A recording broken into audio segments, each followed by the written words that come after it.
Welcome friends आज हम second question solve करने वाले हैं। सो फ्रेंड्स ये प्रैक्टिकली प्रॉब्लम है। सो फ्रेंड्स हम आज ये क्वेश्चन सेकंड हम सॉल्व करने वाले हैं। फ्रेंड्स बहुत लंबा है। रिकंस्ट्रक्शन सॉरी कैपिटल रिडक्शन वाला ये टॉपिक है। सो काफ़ी अच्छा सा है फ्रेंड्स, काफ़ी इजी है, सिंपल है। सिंपल वे में समझाऊंगा, सिंपल वे में आप भी समझ जाइए।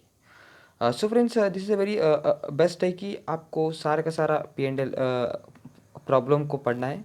तो फ्रेंड्स ये रहा, ये बैलेंस शीट है, इक्विटीज़ है और कुछ करंट लाइबिलिटीज़ है और आपको यहाँ पर उसका अमाउंट देखने को मिल सकता है और असेट्स कुछ असेट्स है और साथ साथ करंट असेट भी है। नोट्स ऑफ अकाउंट में आपको नोट्स देखने को मिलेंगे। नोट्स ऑफ अकाउंट में कुछ शेयर्स है और reserves, PPE, property plant and equipment और साथ साथ इंटेंजिबल एसेट भी आपको यहाँ पर देखने को मिल सकता है। तो फ्रेंड्स इंटेंजिबल एसेट में गुडविल और पेटेंट्स आपको देखने को मिलेगा। यहाँ पर आपको डिविडेंड ऑन प्रेफरेंस शेयर्स और आपको यहाँ पर कुछ एडिशनल इन्फॉर्मेशन दिया है, तो उस एडिशनल इन्फॉर्मेशन को आपको सारे का सारा एडिशनल इन्फॉर्मेशन पढ़ना है एंड देन आप डायरेक्टली ये भी उसी में आता है एडिशनल इन्फो में। सो ये सब आपको पढ़ना है। तो friends you are required to given this journal entry, JB पास करना है और साथ साथ journal entry incorporating to above scheme of reconstruction capital reduction of account. So capital reduction का अमाउंट है, ये टॉपिक है। Prepare the reconstructed balance sheet. So friends आपको मेनली बताना है कि कैपिटल रिड्यूस हो रहा है, सो उसी के बारे में आपको ट्रांजेक्शन यहाँ पर बनाना है, जेवी पास करना है। तो यहाँ पर आपको जेवी देखने को मिल रहा है। कैपिटल रिड्यूस हो रहा है प्रेफरेंस शेयर्स का 6% का है अभी और उसे 8% में लाना है। तो फिलहाल इस समय 6 लाख इतना अमाउंट है, इसीलिए आपको डेबिट दिख रहा है। Preference shares capital account debit to 8% preference shares capital account to capital reduction account. आपको डेबिट करना है प्रेफरेंस शेयर्स कैपिटल अकाउंट और to 8% preference shares capital 4,500 sorry 4,15,000 और साथ साथ कैपिटल रिडक्शन 1,15,000 इतना करना है। तो फ्रेंड्स ये रहा नरेशन है, आप ये पढ़ लीजिए। सो फ्रेंड्स आपको ये मतलब ये इंट्री पास करने के बाद आपको दिमाग में एक सवाल उठना चाहिए, क्योंकि जब भी असेट सॉरी लाइबिलिटीज रिड्यूस होता है तब बेसिकली डेबिट पड़ता है एंट्री। ओके, लाइबिलिटी जब डिक्रीज होता है तब डेबिट पड़ता है जो भी एंट्रियाँ हैं। ओके, जब भी लाइबिलिटी इंक्रीज होता है तब सारी की सारी एंट्री क्रेडिट पड़ते हैं। सो क्यों ऐसा हो रहा है, लाइबिलिटी डिक्रीज हो रहा है तभी भी आपको यहाँ पर क्रेडिट ही देखने को मिल रहा है। मतलब असेट्स इंक्रीज होगा तो डेबिट होगा, डिक्रीज होगा तो क्रेडिट होगा। लाइबिलिटी डिक्रीज होगा तो डेबिट होगा, इंक्रीज होगा तो क्रेडिट होगा। तो इस समय यहाँ पर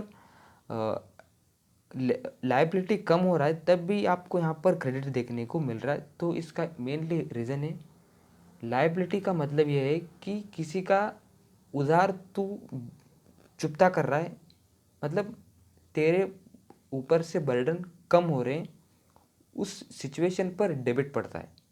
ओके, यहाँ पर तेरा बर्डन कम नहीं हो रहा है, यहाँ पर तेरा लॉस हो रहा है, मतलब तेरे कैपिटल रिड्यूस हो रहे हैं। मतलब तू पैसा किसी को दे नहीं रहा है, तो सिर्फ तेरा जो मार्केट वैल्यू है उसको वो मार्केट वैल्यू कम हो रहा है, तो यहाँ पर तू किसी का पैसा पे नहीं कर रहा है तो तेरा लॉस हो रहा है यहाँ पर। मतलब उसका जो प्राइस है उसका रिड्यूस हो रहा है, इसीलिए आपको यहाँ पर क्रेडिट में शो करना है। पैसे पे करेंगे तो जब भी लाइबिलिटी रिड्यूस होता है, तब लॉस में आएंगे तो तब जब भी लाइबिलिटी रिड्यूस होता है तब वहाँ पर आपको क्रेडिट ही रखना है, डेबिट नहीं करना है। तो यहाँ पर आपको ये एक कन्फ्यूजन एंट्री आपको यहाँ पर कैपिटल रिडक्शन टॉपिक में ही देखने को मिल सकता है। तो दिस इज़ ये पीछे का राज है। बेसिकली बहुत सारे लोग बताते नहीं है ये सब, जब भी इंक्रीज और डिक्रीज वो डायरेक्टली आपको एंट्री बता देंगे, preference shares debit to capital account. So capital account का भी ये भी रीज़न बताना चाहिए, बेसिकली कोई नहीं बताता। सेकेंड एंट्री बात करेंगे तो equity share, same to same equity share का भी ऐसा है, क्योंकि equity share is a liability of part. Okay, equity share में भी आपको सिंपली वे में समझाता हूँ। जब भी इक्विटी शेयर पे करते हैं मतलब बायबैक शेयर होता है तो वहाँ पर डेबिट हो जाता है। ओके, आपको यहाँ पर बायबैक कुछ नहीं दिखाई दे रहा है क्योंकि मार्केट वैल्यू 10 रुपीज़ है और 10 रुपीज़ से 8 रुपीज़ आया है। मतलब कंपनी का प्राइस, जो शेयर का प्राइस है वो रिड्यूस हो चुका है। कंपनी पैसे नहीं देती है शेयर होल्डर को, हाँ ये बाबा ये तेरा पैसा ले मेरे पैसे से, ये तू तेरा पैसा ले, ऐसा कंपनी ने नहीं बोला। कंपनी का जो प्राइस है वो रिड्यूस हो चुका है, इसीलिए आपको यहाँ पर क्रेडिट देखने को मिल सकता है, capital reduction. So this is a capital account का कितना है इक्विटी शेयर का, तो 9 लाख है और ये रहा करंट मार्केट प्राइस 7,20,000 और कितना रिड्यूस हुआ 1,80,000। तो सेकेंड एंट्री आप देख सकते हैं कैपिटल रिडक्शन अकाउंट। सो फ्रेंड्स आपको यहाँ पर देखने को मिलेगा कैपिटल रिडक्शन अकाउंट। जब भी असेट्स रिड्यूस होते हैं तब आपको मैं समझाता हूँ।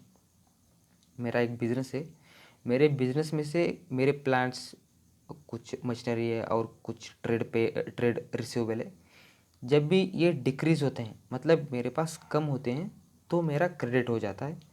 जब भी ये बढ़ते हैं मेरे मतलब मेरा बिल्डिंग बढ़ता है तो मेरा डेबिट हो जाता है। डिक्रीज़ होता है तो क्रेडिट हो जाता है। दिस इज़ ए वेरी, यहाँ पर आपको क्रेडिट देखने को मिल सकता है। तो फ्रेंड्स आप ये सारे के सारे अमाउंट चेक कर सकते हैं। और चलिए फ्रेंड्स नेक्स्ट एंट्री की बात करते हैं। नेक्स्ट एंट्री है बैंक अकाउंट में से एंट्री है, तो आपको bank account debit to loan account देखने को मिलेगा और ओवरड्राफ्ट भी bank overdraft account debit to bank account देखने को मिलेगा। आपको यहाँ पर अमाउंट चेक करना है। तो फ्रेंड्स सेम टू सेम जो आपने जेबी में पास किया है उसे आप लेजर में कन्वर्ट करना है। सो जेबी में आपने क्या पास किया, जो भी आपको जेबी में क्रेडिट पास किया आपको यहाँ पर लिखना है। जो भी रिड्यूस होने वाला अमाउंट, लाइबिलिटी का रिड्यूस होने वाला अमाउंट क्रेडिट पर लिखना है और जो भी डेबिट असेट साइज का जो भी रिड्यूस होने वाला अमाउंट वो आपको डेबिट पर लिखना है। चलिए फ्रेंड्स आगे चलते हैं, बैलेंस शीट की तरफ देखते हैं। बैलेंस शीट सवाल देने के पहले आपको मैं प्लीज़ नोट्स ऑफ अकाउंट एक बार पढ़ाता हूँ। देखिए फ्रेंड्स ये रहा नोट्स ऑफ अकाउंट है प्रेफरेंस शेयर्स का। कैलकुलेशन कैसे किया एक बार देखिए। Return of return rate of return 6% preference shares था, तो डिविडेंड 6% ही देना है, तो 36,000 पूरे साल का हो जाता है। तो फिलहाल इस समय जो करंट मार्केट प्राइस पर 8% पर चल रहा है, तो 8% का 36,000 ही दे देना है उनको। सो टोटली 4,50,000 इतना प्रेफरेंस शेयर्स का अमाउंट हो जाता है। तो आप एक बार कैलकुलेशन कर सकते हैं। तो फ्रेंड्स ये रहा न्यू प्रेफरेंस शेयर्स का और ये रहा ओल्ड प्रेफरेंस शेयर्स का। 6 लाख है और 4,50,000 जो डिफरेंस आएगा वो उसका रिडक्शन होगा। आप यहाँ पर देख सकते हैं सेम टू सेम असेट्स और लाइबिलिटी, सॉरी असेट्स का है, लैंड एंड बिल्डिंग और साथ साथ प्लांट एंड मशीनरी का भी ये आपको यहाँ पर कैलकुलेशन देखने को मिलेगा। 80% पर यहाँ पर आपको डाउन डिक्रीज होता हुआ दिखाई देता है और यहाँ पर 85 है। तो इसका टोटली जो डिफरेंस अमाउंट है मतलब रिडक्शन अमाउंट है 81,000 और 96,000 आपको यहाँ पर कैपिटल रिड्यूस होता हुआ दिखाई देता है। काफ़ी अच्छा सा P&L है, सो इजी है। सो फ्रेंड्स आपको यहाँ पर जितना आपने नोट्स किया है आपको यहाँ पर नोट्स ऑफ अकाउंट में सब ये सब डालना है और डायरेक्टली आपका बैलेंस शीट तैयार हो जाता है। इक्विटी शेयर्स और रिजर्व फंड्स, करंट लाइबिलिटीज़ आपको यहाँ पर देखने को मिल सकता है। So is very best P&L है। तो फ्रेंड्स आपको फर्स्ट क्वेश्चन को अच्छे से पढ़ना है तभी आप इस सवाल का जवाब दे सकते हैं। सो फ्रेंड्स क्वेश्चन 3 की मैं बात कर रहा हूँ। क्वेश्चन 3 है कंसोलिडेटेड बैलेंस शीट है।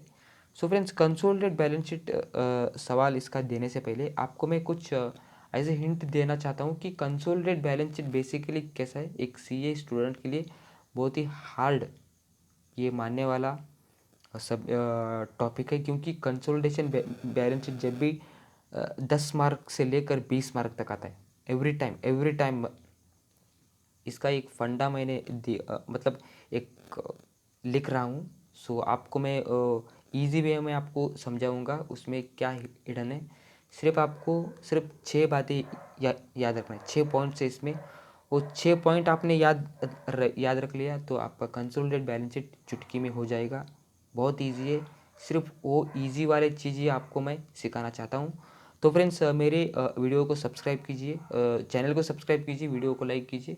आपको मैं बताऊंगा वो 6 क्या पॉइंट्स हैं। तो अगले वीडियो में आपको मैं वो बताऊंगा कि 6 पॉइंट्स क्या है कि कंसोलिडेट बैलेंस शीट झटके में सॉल्व हो जाता है। तो फ्रेंड्स स्मॉल वीडियो था, वीडियो कैसा लगा लाइक और शेयर कीजिए फ्रेंड्स, धन्यवाद।